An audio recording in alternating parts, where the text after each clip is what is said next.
opening the new I1 branch. First, let me introduce the members of the group and their respective role in this presentation. First, Edlin as the American branch manager. Second is Sarah as Japanese representative. Third is Ninya as Korean representative. Miko as a Chinese representative. And fifth is Archie as Taiwanese representative. And I will be your narrator and I will discuss the cultural barriers encountered in this scenario. And now I am Marlene Ramirez, who is going to explain how the challenges can be resolved.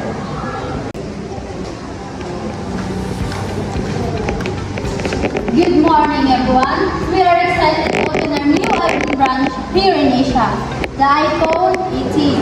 So I want fast decisions we can launch next month. Any concerns? Okay, since no one is disagreeing, I assume you all agree. Maybe we need more than that. Why did you say so earlier? In Japan, we usually take our full leave before scheduling meetings. And also, the deadline next month may be difficult. Why?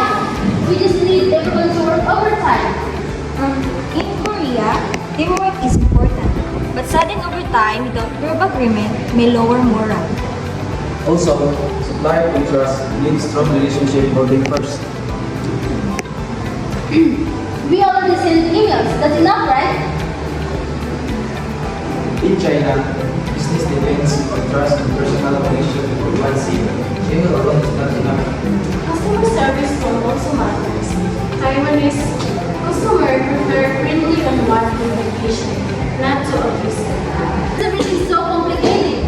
In the US, we are direct and fast.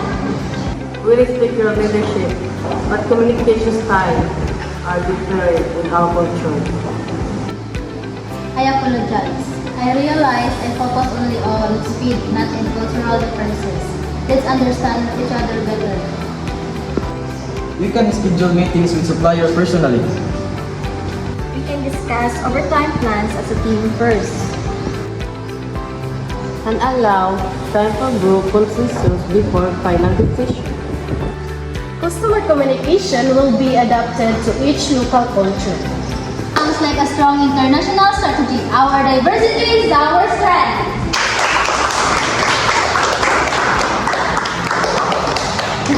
So, the cultural barriers identified first is a communication style barrier, where the American manager communicates in a direct and fast way. In Japanese and other Asian members were indirect and thoughtful, valuing silence before speaking. Silence was misunderstood as agreement. Second is the work culture barrier, where the manager expected immediate overtime to meet the deadline. In Korean perspective, values team agreement and group harmony before decisions.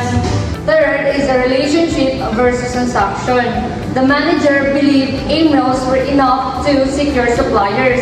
In Chinese culture, business depends on guangxi or trust and personal relationships before agreements. And lastly is the customer service tone barrier, where the communication is direct and may sound aggressive. But in Taiwanese, customers prefer warm, polite, and friendly communication. How the misunderstanding can be resolved.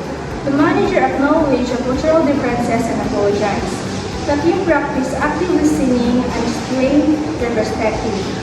They agreed to apply perspectives such as allowing time for group consensus, discussing overtime as a team, building personal relationship with supplier, and lastly, adjusting customer communication styles. The misunderstanding was resolved through respect, cultural awareness, open communication, and willingness to adapt. Understanding the cultural differences leads to successful international communication or collaboration. Thank you for watching.